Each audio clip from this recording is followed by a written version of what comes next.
All right. I'm so grateful to have Jean here today with me doing a Gerber Business Roundtable discussion. We're going to talk about AI and the talent acquisition world and how that may impact each other, and maybe what different people's experiences have been. So with that being said, you guys know me, my background in government consulting and contracting, as well as consulting with small businesses, nonprofits, and larger companies fractionally. Jean, why don't you go ahead and introduce yourself? Absolutely. Thank you so much, Emily. I'm super glad to be here. My name is Jean Vertine. I have been in HR and talent acquisition for over 25 years. I have recruited for and sourced for everything from healthcare to tech to government. Right now, I'm doing a lot of food services and facilities, like building engineer type positions, but I've done and a lot of IT as well. So I've run the gamut, right? And that being said, I also have had my own consulting business as a career coach for about 2.5 years now. Wonderful. Yeah, it sounds like the current thing. Everybody needs to kind of have some consulting consistency, as well as making sure to keep the day job and staying relevant. Really is that side of consulting. I know that I enjoy the flexibility of being able to do different projects and learn different things, and it benefits my companies that I work for as well. So today in our topic, right now I'm seeing businesses overwhelmed, not just with hiring, but also figuring out how to hire, when Right. to use AI, how to actually make good business decisions. And there's so much noise out there in the world where you're looking for a job, as well as when you're trying to find some good quality candidate.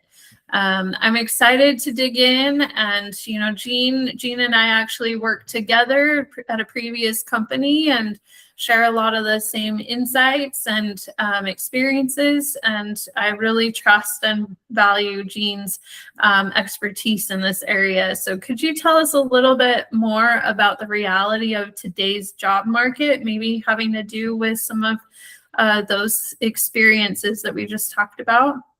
Absolutely. Honestly, Emily, part of the reason why I named my career coaching business Both Sides Career Strategies is because I work both sides of the desk. I have been that candidate having these crazy experiences in this very different job market, as well as I've been that HR and recruiter who is on this side of the desk hiring and that type of thing. So I get the tumultuous employment market, at least in the US, from both sides of the desk, right? So it is crazy, to say the least. I have a lot of people who have messaged me on LinkedIn, and they said, oh, I think it's actually not quite as bad as 2008. And I say, actually, I think it's worse. I mean, in all fairness,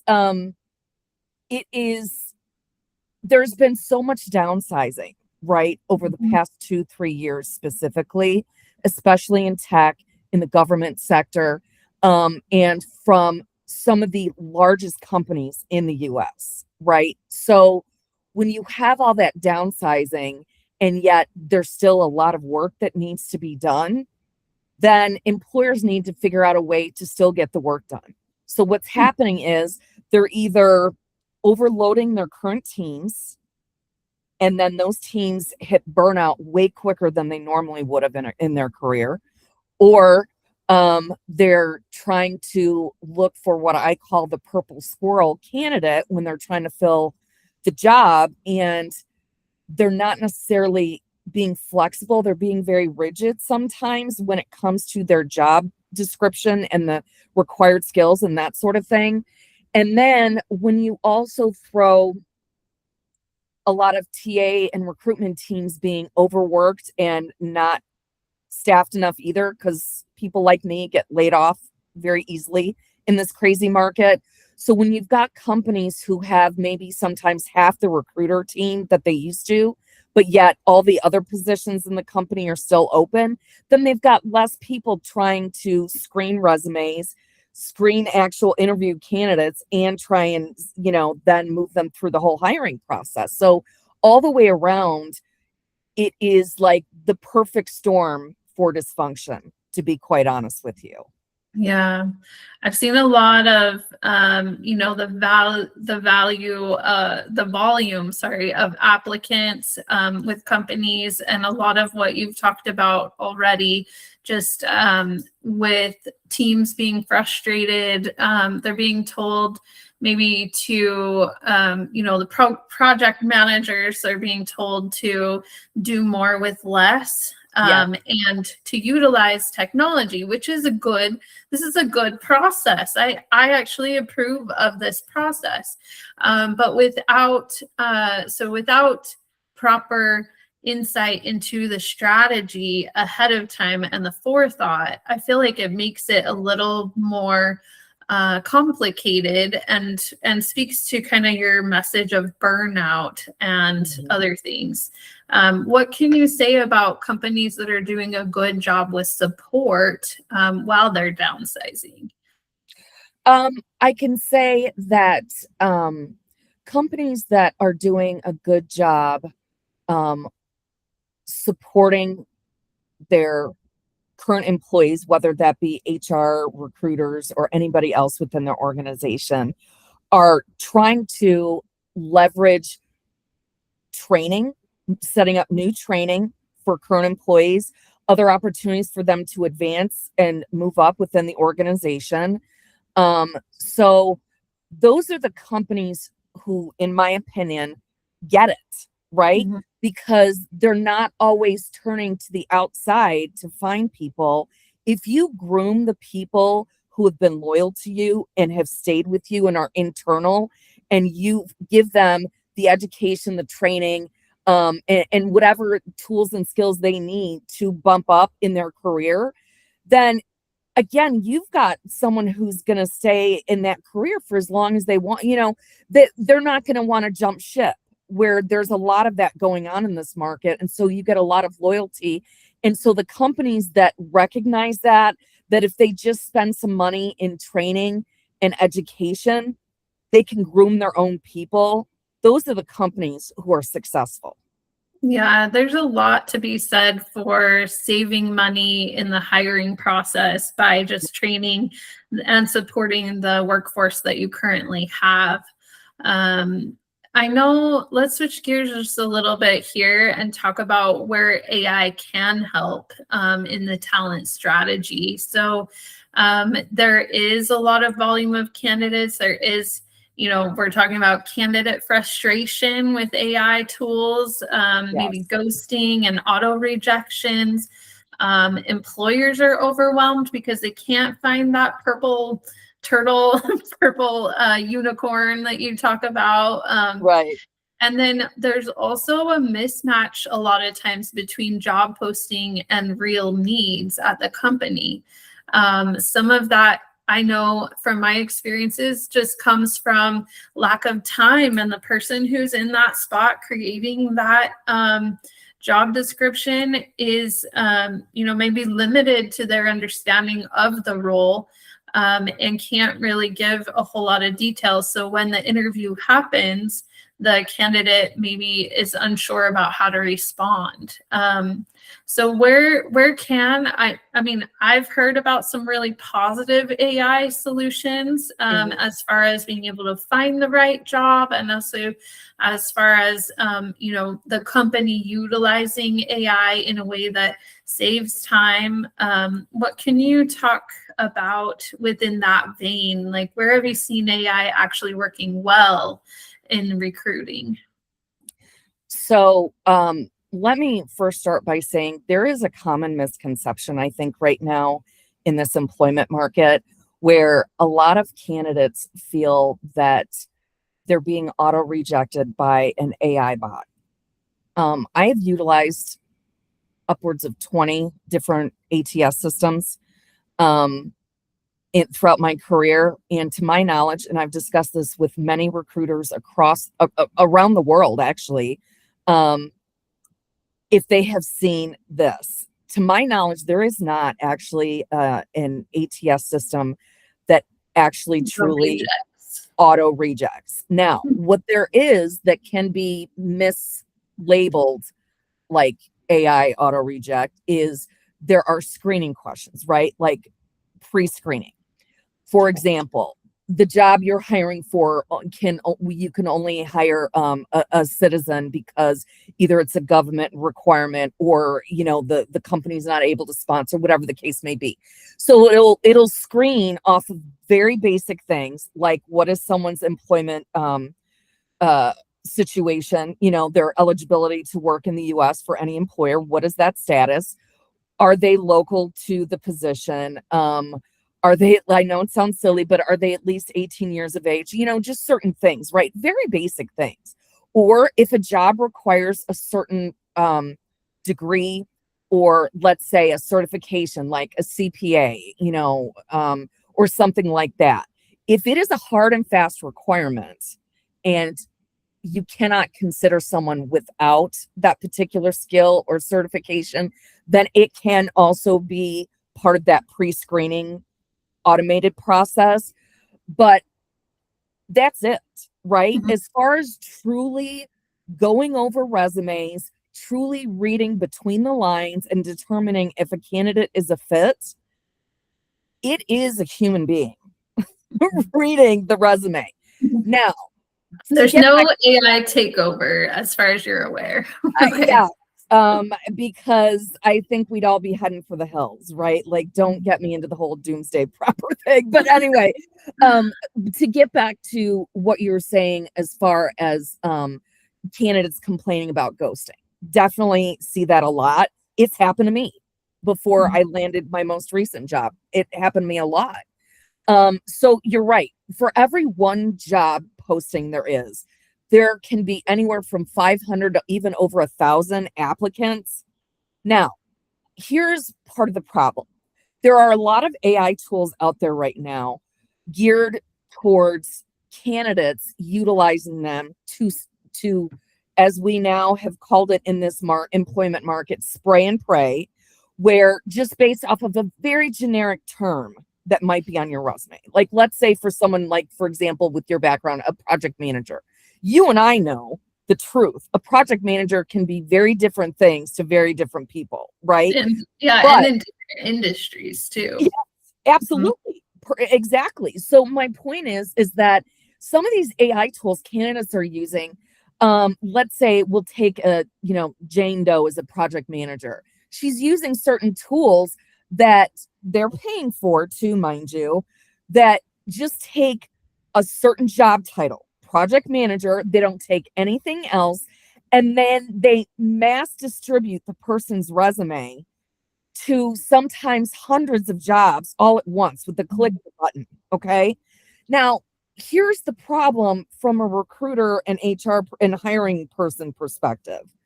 Then that's part of the reason why we're filtering through hundreds or even thousands of candidates, because I would say on average, 8 out of 10 of the people I'm reviewing, and yes, I'm physically reviewing with my eyes, are not a fit. They are not qualified for the role. So if people are spending the money to use those AI tools, because as I said, it's like taking a hose and just spraying your resume, right? And seeing what sticks, right? The spaghetti on the wall.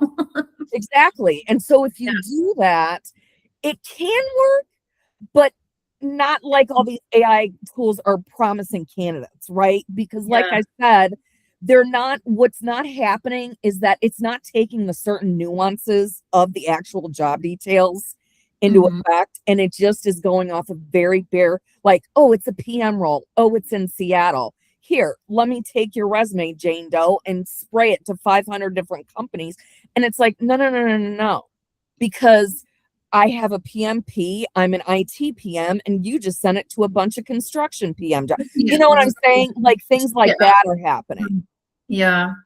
And I know I've noticed sometimes different people have filled out, put their resume on.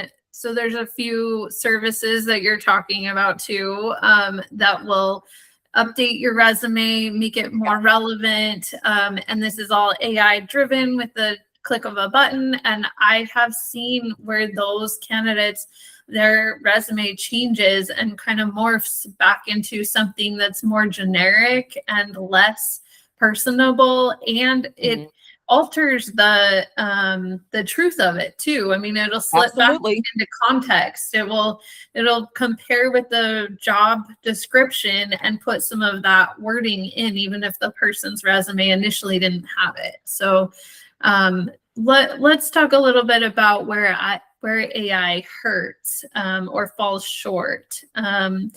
So we talk about intention, and a huge piece. I love technology. My three main pillars are people, process, and technology. And when you have those in alignment with the big picture, the vision, you can really get amazing things done. So I'm a big proponent for utilization of AI and technology implementations. But I also feel very strongly about the human in the loop. And then my friend recently, she does a lot of work with nonprofits. She thinks she phrased this, uses this phrase, human in the lead for making decisions. What can we do? Where does AI fall short? And maybe how can companies and prospective candidates be more intentional with their use of AI? Absolutely. I think again, I keep using the term both sides of the desk, but that's the way I view it, right? The candidate side and the employer side. When it comes to AI, there's something that is most key for both sides of the desk. And that is, like you said, intention. You have to be very intentional, right? So, for example, if you are a company and you want to implement certain AI features throughout the recruiting, HR, or hiring process, do your homework. Definitely do your homework, because I think part of what's happening in this market, Emily, is that companies are getting sold a bill of goods, so to speak, because they're encountering very skilled salespeople who are selling them A, B, and C, D product, right? But then once you sign the contract and you start implementing the AI tool, you're realizing what you were sold is not what you're getting. Yeah. So you really have to do your homework. You have to understand, even if you're not a tech manager, right? Even if your job in a company is to utilize an AI tool, but yet you're not the IT guru, whatever, that's fine. You don't have to be. But what you do have to understand is the limitations that AI has, that those limitations change basically daily. Because where AI was 2, 3, 4 years ago and where it is even today is growing leaps and bounds. And it is the type of technology, and I know you know this, but maybe the people watching this video don't. It changes so rapidly, like in my experience, because the majority of my career has been dealing with technology, right? So in my experience, this is the type of technology that is growing so rapidly. It's outpacing like even mobile apps, that technology, like when everything moved to cell phone technology and things like that. And that was the big in thing that was moving quickly. This is light years ahead, right? That's how quickly this is moving. So as long as you understand what the constraints are, like what AI can and can't do, and then you pick the right tool and you give it the right instructions. Once you pick the right tool, and again, this goes again to both sides of the desk, candidate or employer. If you pick the right AI tool, but you give it the right prompts or the right constraints and barriers to work within, then your end product is going to be so much more accurate and so much better. Yeah. I mean, you'll be able to spend way less time sourcing for candidates if you're being intentional about the wording and the candidates are being intentional about their side of it as well. That kind of just speaks also to what we've already mentioned, like missing strong candidates due to keyword filtering, generic job descriptions on the other side, loss of human connection. We talked a little bit before this about different types of AI screening. One time there's an experience that I've heard about where a candidate filled out an application, sent the resume, and 20 minutes later, they received a call from an AI automated screener. It was a very pleasant conversation. The AI, summed it up very well. It felt very good, but it was maybe the timing. If a human was in the lead of that experience and had worked with, I work a lot with voice of customer experiences too, or user interface. If a company had thought about what the candidate's experience was going to be, they might have felt like maybe we want the bot to call maybe the next day or maybe later that night even, so that there wasn't this confusion about what was happening. So over automation, loss of human connection. Yes. I think this is where businesses get into trouble, and when they automate without having clear processes or alignment internally first. Absolutely. Wholeheartedly. Personally speaking, I prefer to use AI as a sourcer and a recruiter in the way that I don't have it screen my resumes at all for anything, not even keywords.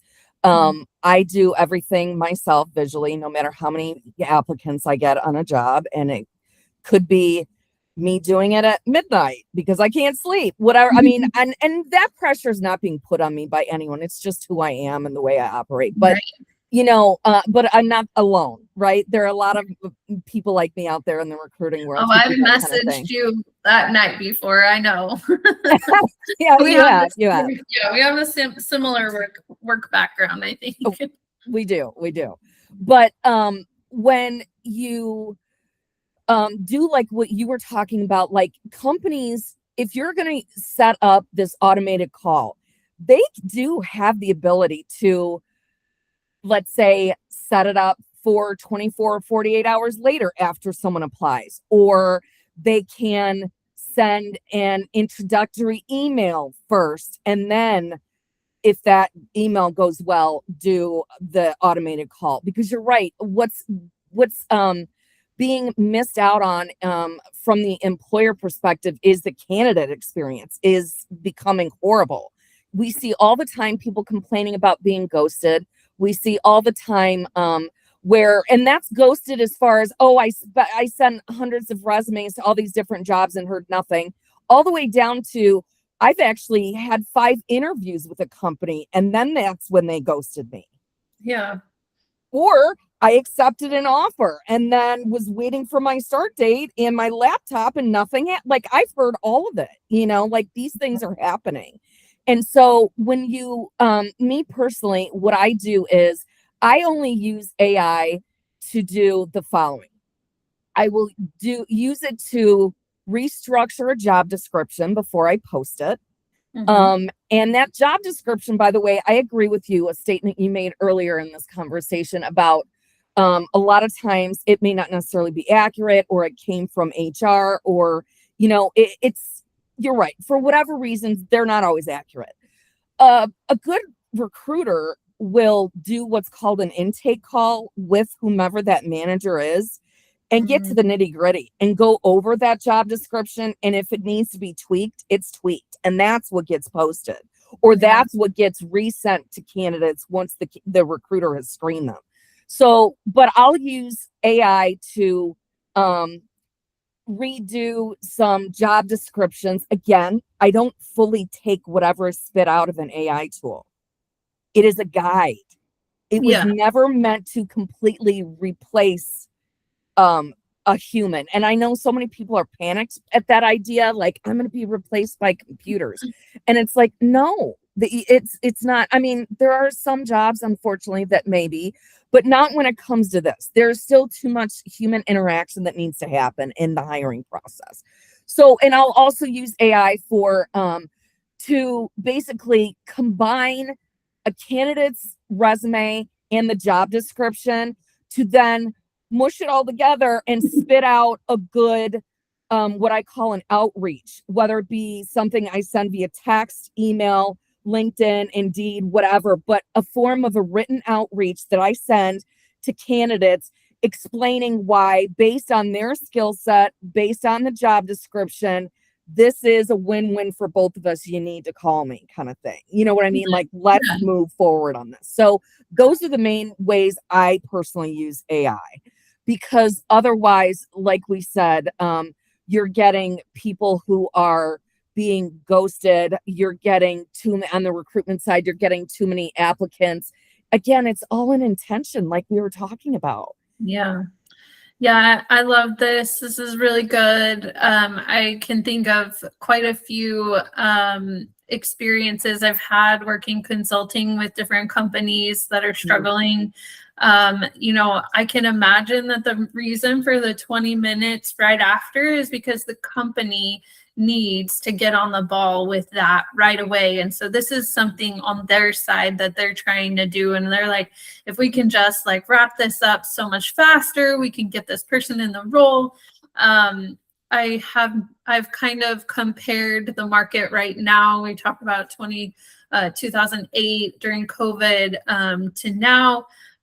But I kind of compare it to like housing markets, for instance, like the housing markets, whether it's the buyer's market or the seller's market. In the job market, there's the company's market and the candidate's market. And right now, it really, truly is the company's market. They're trying to eliminate and streamline and be prepared for technology, which we know during technology disruption happens because companies want to be prepared and they want to be the first to lead.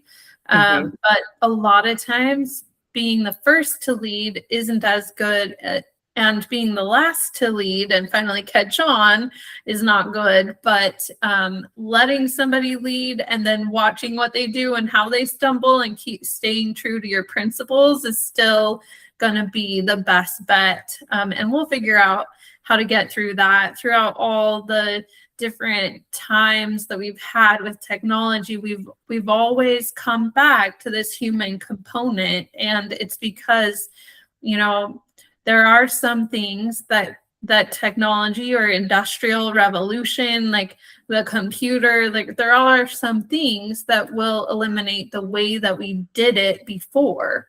But if we're always learning and always changing, we're going to learn how to be in charge of that change, and we're going to be able to lead it and be more productive.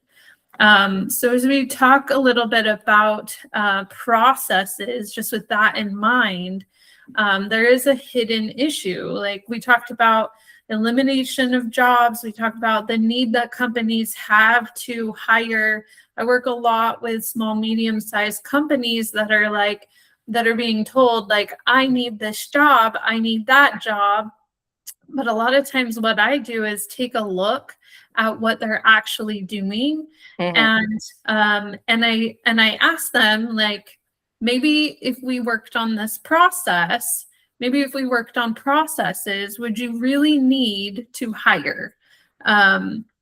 So can you talk a little bit about something in this area, if we actually need to hire, if there's a way to maybe clarify the opportunities to hire, fixing problems within versus hiring for sake of hiring, and then overcomplicating the issues that are already there. I'm very glad you brought this up. One thing that I do want to comment on, like when you were talking about that last example about the oh, they got a call 20 minutes later, right? And so in recruiting, there's something in our industry that we call speed to market or speed to hire, right? Speed, speed, speed. And there's something that I like to say, just because it's quick doesn't mean you It's get the effective. best. Yeah, it's effective and you get the best results. So speed does not equal excellence. In Mhm. fact, we as recruiters have to find that perfect middle ground where we have to fill jobs as quickly as we can, but yet still do it in a way that makes sense, that doesn't scare off a candidate, that pleases the client manager, like that pleases everybody. It's a total balancing game, right? Mm. Now, as far as processes go, I do agree with you. I think sometimes companies they don't, that's the job of a good HRIS, right? Or an HR business partner within Mhm. an organization, depending on how big the companies are, right?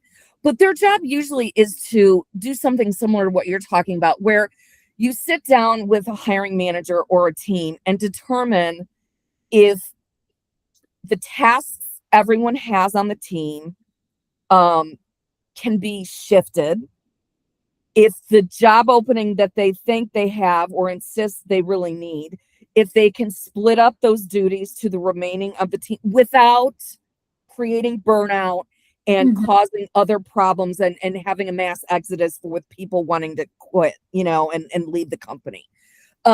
So you can do that.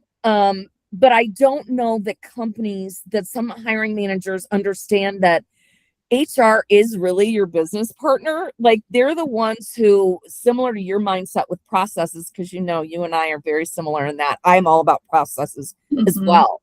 And they need to realize that we want your teams to be as full and as productive, right? 100% productive as much as possible.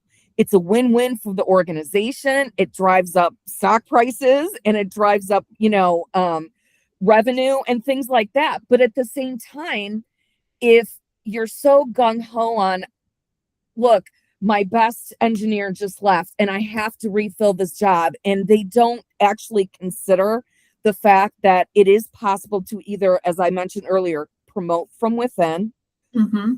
train, or possibly even, like you were talking about, and analyze the current processes and the current job duties of other people and functions on the team to see if you really do need to hire that engineer that you think you need.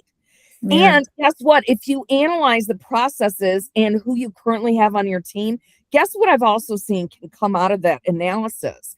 Um, it may not even necessarily be an engineer. What if you look at it and the manager's like, you're right. After we went through all of this, I thought I needed ABC engineer, and I actually just need a process improvement person who's going to do this. You know what I'm saying? And it's a totally different skill set. It's a different job title, but And instead might even be they were cheap. Yeah. they weren't going to find what they were looking for. Yeah. Or if they hired someone, there'd be constant attrition, constant turnover, because it wasn't fully satisfying the need of the team. Yeah, I totally agree. Something that I think the company we used to work for, that they did very well was taking a look at the skill set that they had, and I recommend this to a lot of the companies that I work with, is, just take a look at the resources or the people that you have, the time that you need, and then maybe sometimes the overall vision needs to be reanalyzed. Maybe a mission, vision, values, and goals setting needs to happen. Maybe a value chain analysis has to happen in order to see, where the pain points are within the company. And then utilizing the skill that you have, many times you don't always need to hire. I really loved that the last company we worked for started instigating or offering the Udemy courses that we could be a part of.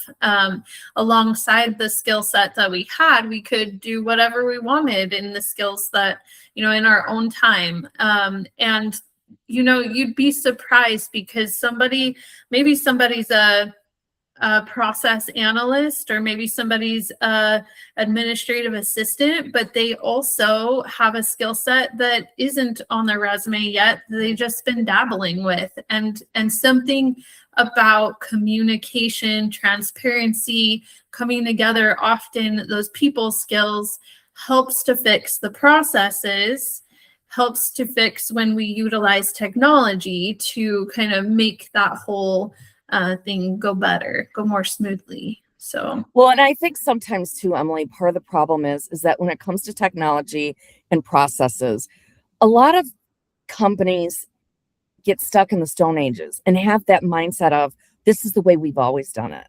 Mm-hmm. Yeah. We can't operate that way. Just like when I'm dealing with my consulting business and I'm a career coach and I'm coaching people on how the job market is so different compared to when they were in it 4, 5, 6 years ago and how it is now. I'm like, you've got to roll with the changes. If you have the mindset of 4, 5, 6 years ago, or even longer ago, you're going to get left in the dust. And the same goes for employers. You need to realize that all processes and all technologies are not created equally. There needs to be change. Yeah, and that brings up another point that I just thought of. A lot of times when I've been in cross-functional teams, they've seemed a little chaotic at first. Maybe one person from HR, one person from accounting, one person from the project management team, and one person from technology. Sometimes it's really hard because they each have their own segmented silos of work. Right. But you end up learning the most about how to create the best process when you know and understand what other people have to go through. I mean, leadership as a whole learns when they're able to listen to what the customer or the worker bee or anybody goes through. And I remember a time that the president of the company, Telesolve, that we used to work for, that this is my first interaction with him. There was something that he didn't know very much about on the contract. And so he met personally with the PM of the contract and all of the contractors and just asked them, why do you think that we're having these problems? What are you experiencing? And I really did appreciate that because it made not only me feel valued, but it also helped me to understand that all the way up at the top, they're trying to understand why this is a problem and they're trying to fix it. So I think the most successful people in business, Emily, are people who want and have that thirst for knowledge to know my job affects accounting and finance in this way, or it affects sales in this way, or it affects, IT and technology in this way, and that sort of thing. Because once you know how all the moving parts operate and how they work together, it, like you said, we keep going back to technology and process, but I think that's because you and I see things so similarly. But it just, production goes up. Attrition goes down, all of the numbers that companies manage and try to keep under control even out, and they are at good levels when you do those types of things. When you have people who understand that by me hitting a button on my keyboard, like an M button, it can directly negatively affect Joe on the East Coast. You know what I'm saying? Stop it. Yeah. Jean, you just hit the M button. I know you did. You know what I mean? And so when you truly understand that, then it makes you better at your job. It makes you more marketable for other future jobs, whether it's staying at your current company or other companies down the road. And it also makes for better camaraderie in your team at work. It just all the way around makes it better. Yeah, I agree. Sometimes when you go through experiences like that, leadership walks away. I know I end up walking away when I'm meeting with customers and I find out our clients and I find out what their customers are going through. I end up walking away with a different plan to put in place, a different structure. And those structures and those milestones, should be agile and flexible as much as possible.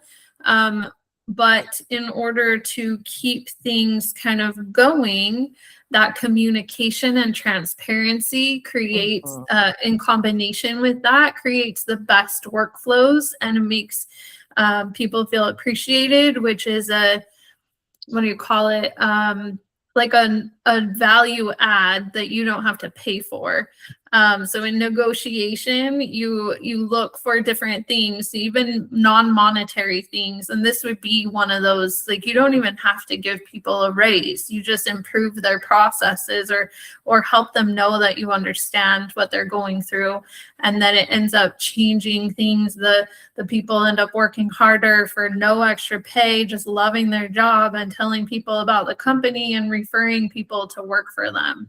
It's so true. Yeah.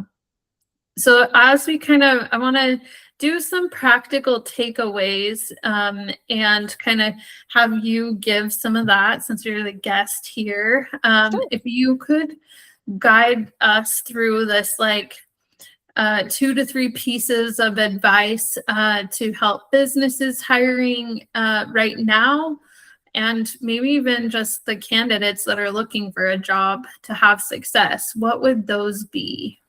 Sure.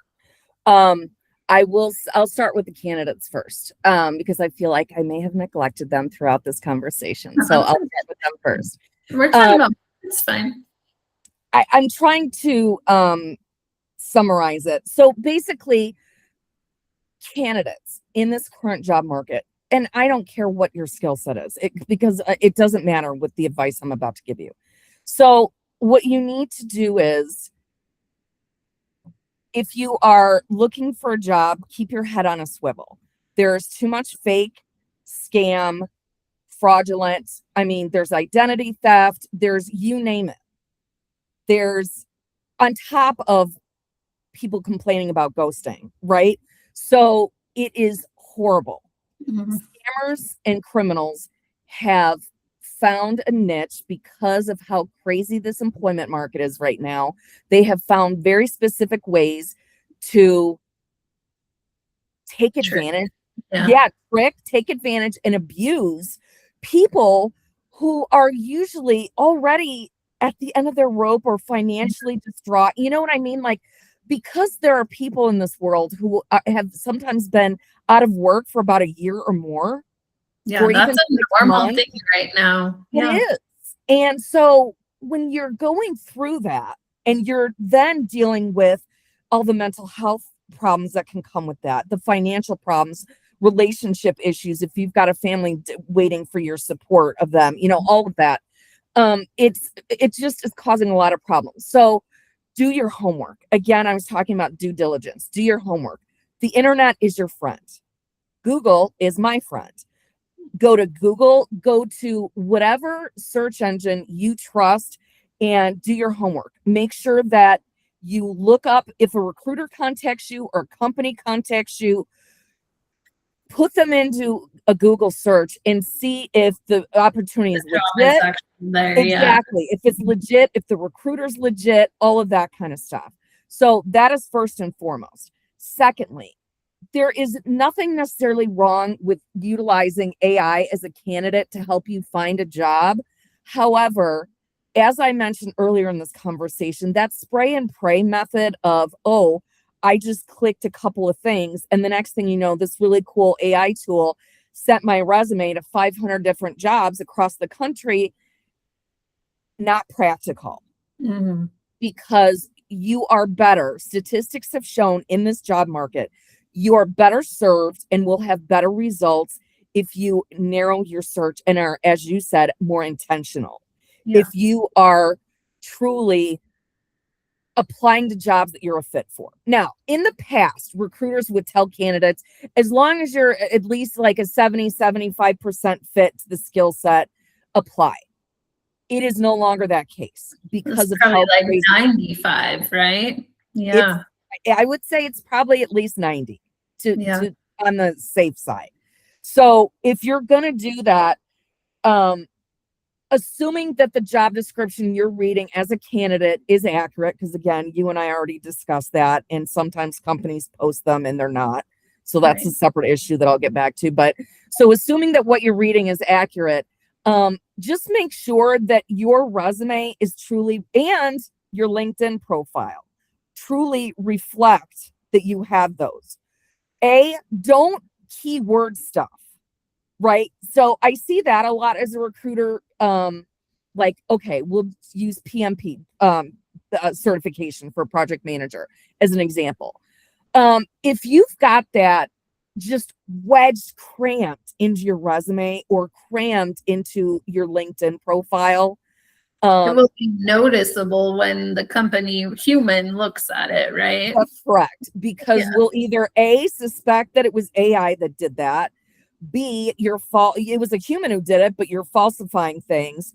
Or C, the other part of the problem is that people also don't know how to accurately sell themselves. So let's say you have your PMP, but if it's only like, let's say Emily Gerber PMP, right at the top of your resume, right? But that's like basically the only place or maybe one other spot, right? But you don't talk about the fact that you're an active member for the local PMI chapter. You don't talk about what you utilize from your certification in your recent job duties. You know what I'm saying? If you just don't like stamp it there. Yeah.